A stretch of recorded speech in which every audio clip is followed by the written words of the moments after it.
When you have a tire go down like that, number one, what kind of warning do you have, and what is it that you feel in the truck that lets you know you got an issue with a tire?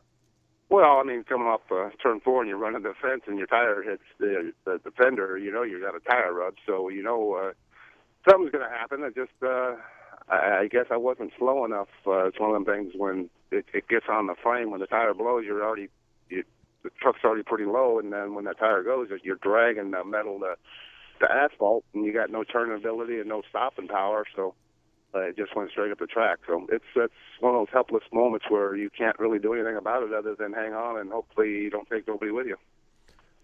Prior to that, tell us about the race itself, the racetrack itself, Ron. You know, watching it, obviously some lightning fast speeds. What's it like getting around Charlotte Motor Speedway these days in one of those Camping World trucks? Well, the track's aging again. We're getting a little bit of the bumps back in the racetrack, and I guess we adjusted for it, but we knew what the track was going to do, but the track never freed up, so we were a little snug all night, and I think we needed one more stop to fix our Chevrolet up to run with them guys.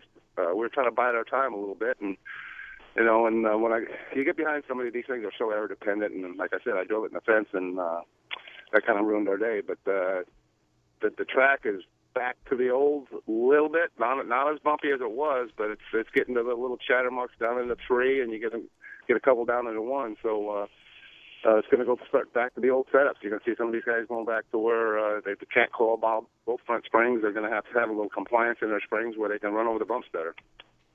Now, when you have a situation like you did when you qualified mid-pack and you start making your way towards the front, you obviously are doing some adjustments or some track conditions are coming to you. What was your experience Friday night? What did you guys adjust on the truck to get you up as far as you did before all heck broke loose there?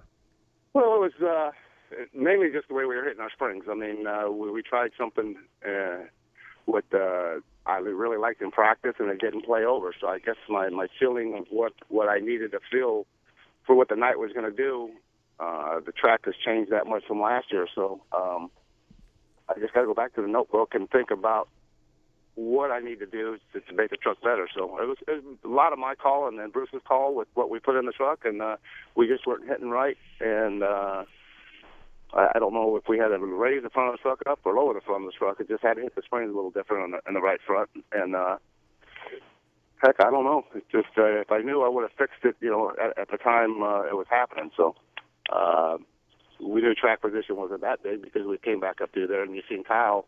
You know, he started in the back when he had that penalty and come back to win the race. So you can do it. It's just a matter of everything's got to be right. You got to cross the T's and dot the I's. And we missed it a little bit, and for that we got a torn up brand new truck where we got to take it down there and put a front rear clip on it and get ready for the next one.